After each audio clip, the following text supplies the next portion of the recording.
e esse paciente estava entubado, com choque séptico. De repente ele começou a fazer uma bradiarritmia, e quando a gente rodou um eletro, não teve necessidade de aumentar a drogavassativa, não teve ali nenhum parâmetro ali de piora hemodinâmica, mas nos preocupou.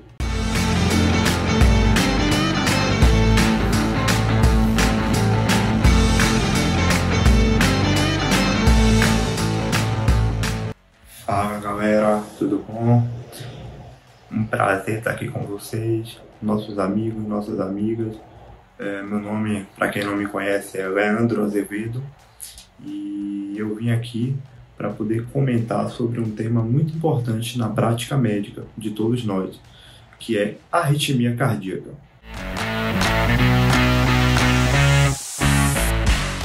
Então, toda vez quando a gente estiver lidando com um paciente com uma arritmia cardíaca, é importante a gente ter em mente que a gente precisa fazer um eletrocardiograma para poder diagnosticar qual é o tipo de arritmia cardíaca que aquele paciente está apresentando, mas não apenas isso. Eu preciso também ter em mente que existe por trás daquela arritmia um fator precipitante, que eu vou chamar de trigger. Então, peguei uma arritmia, eu preciso saber que tipo de arritmia é e eu preciso entender que existe um trigger por trás daquela arritmia. Então, eu vou tratar a minha arritmia, eu preciso saber se o paciente está estável ou ele está instável hemodinamicamente. Se ele tiver critério de instabilidade diante de um ataque à arritmia, eu preciso, obviamente, fazer uma cardioversão elétrica. Se esse paciente está instável hemodinamicamente, diante de uma bradiarritmia, eu preciso de um marca-passo para aquele paciente. Mas se esse paciente ele não está instável hemodinamicamente, se ele tem estabilidade hemodinâmica, então eu vou tratar com algum antiarrítmico, ou posso de repente fazer uma manobra clínica, como no caso de um ataque cardíaco por reentrada nodal, eu posso tentar fazer em alguns casos uma manobra vagal. Eu vou tentar fazer uma medida clínica para poder tratar especificamente aquela arritmia, mas eu também vou lembrar que existe o nosso trigger. Então, por que é tão importante o trigger?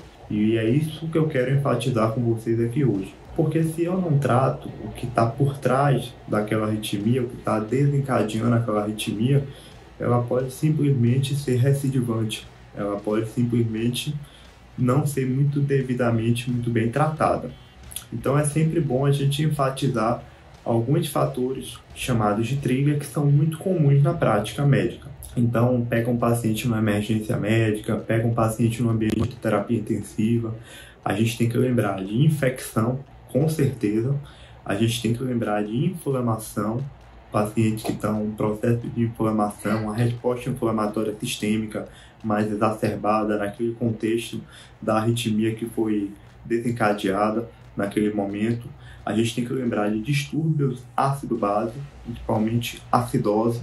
A gente tem que lembrar de distúrbios hidroeletrolíticos, principalmente potássio, alto, baixo, magnésio e cálcio, tá bom? Então, hipocalemia, hipercalemia, hipomagnesemia, hipermagnesemias muito severas, ou hipercalcemias também.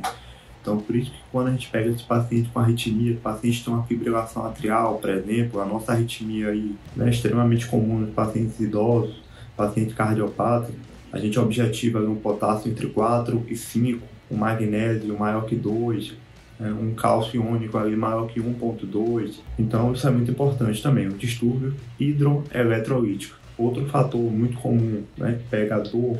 Dor é um fator muito comum em ambiente de terapia intensiva. Muitos pacientes eles experimentam dor. Dor também é uma causa, é um trigger, é um fator desencadeante muito comum. Outro fator também importante é distúrbio metabólico, como por exemplo o distúrbio de tireoide. Paciente que está com um quadro de um hipotireoidismo severo, um coma mixedematoso, paciente que está com uma crise tireotóxica, paciente com aquele hipertireoidismo, aquela tireotoxicose mais acentuada, uma emergência médica. O paciente também pode apresentar arritmia. Drogas, né? Drogas pró-arrítmicas são drogas sejam elas cronotrópicas negativas, cronotrópicas positivas, elas também podem funcionar como um trigger para poder desencadear uma arritmia.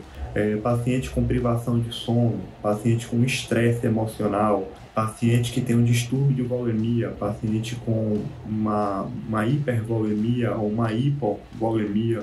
Então a gente percebe que tem uma série de triggers aí na prática que são importantes no contexto de uma arritmia. A gente tem que lembrar disso. Não adianta eu ficar só pegando a arritmia, querendo tratar pontualmente ela e não me atentar para essa possibilidade. Inclusive, eu posso estar deixando de diagnosticar uma condição que está aí por trás.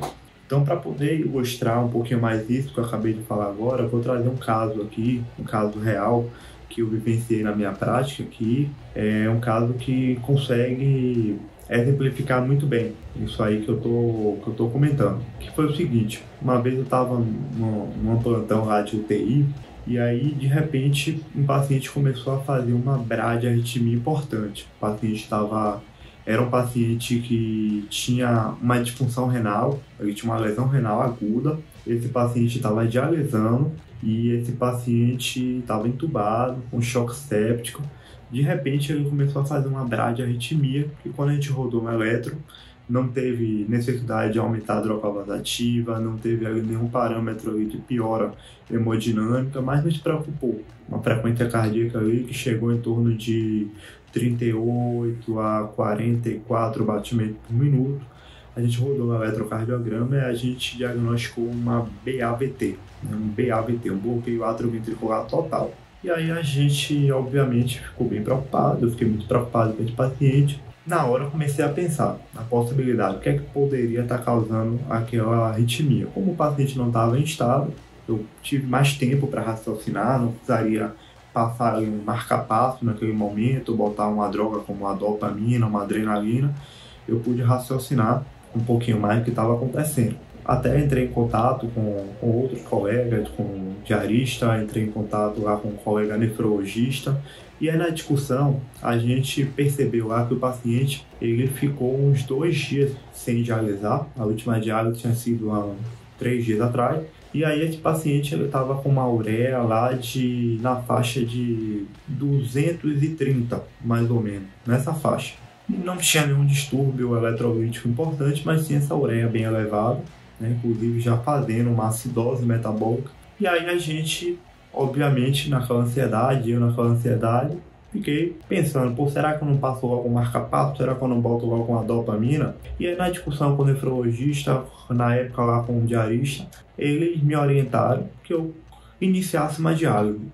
Automaticamente eles me deram as orientações, faça a diálise de tal forma, vamos dialisar esse paciente. E aí eu achei uma coisa surpreendente, porque eu não imaginei que uma diálise pudesse resolver não apenas o problema da uremia do paciente, mas também a sua bradiarritmia. E aí, por incrível que pareça, meus amigos, minhas amigas, o que aconteceu foi justamente isso. A gente fez a hemodiálise desse paciente, e aí quando começou a diálise, questão de alguns minutos depois, coisa de 30 minutos, 1 hora depois, esse paciente já tinha cessado completamente a bradiarritmia, já tinha retomado para o ritmo sinusal. Foi aí que eu percebi que realmente existe um fator desencadeante que a gente precisa intervir. Então isso é muito importante. Quando a gente está lidando, por exemplo, com pacientes com uma bradicardia sinusal, a gente tem que lembrar também daquelas causas de parada cardiorrespiratória, os 5Hs e os 5Ts. Então, de repente, o paciente está numa bradicardia sinusal, ele tem um fator ali por trás, que não foi suficiente ainda para causar uma PCR, mas que está bradicardizando, está fazendo o paciente bradicardizar. Então, a gente tem que lembrar, será que esse cara não está com uma hipotermia? Será que esse cara não está com uma hipoxemia importante? Até uma própria acidose metabólica, um distúrbio de potássio? Então, fica a dica. A dica que eu quero deixar para vocês é essa. Pegou o paciente com arritmia, não trata apenas a arritmia dele. Então, pegou a arritmia, descobre qual é, vê se não tem critério de instabilidade, mas tem que correr atrás também do trigger. E aí, eu já citei alguns para vocês aqui, então vale a mensagem. Se tiver também com uma bradisinusal, lembrar dessas causas também de PCR, tá bom? Então, Então é muito importante na prática a gente ficar ali lado a lado com o nosso paciente. A gente tem que ser um investigador, a gente tem que ser curioso em medicina. A gente tem que realmente correr atrás do diagnóstico para poder a gente dar o devido tratamento. O nosso paciente ele merece um tratamento adequado, um tratamento correto. E é isso que a gente tem que procurar fazer. Beleza, pessoal? Muito obrigado. Fica aí a dica do Leandro aí para vocês. Mais uma vez, um prazer estar aqui e até a próxima.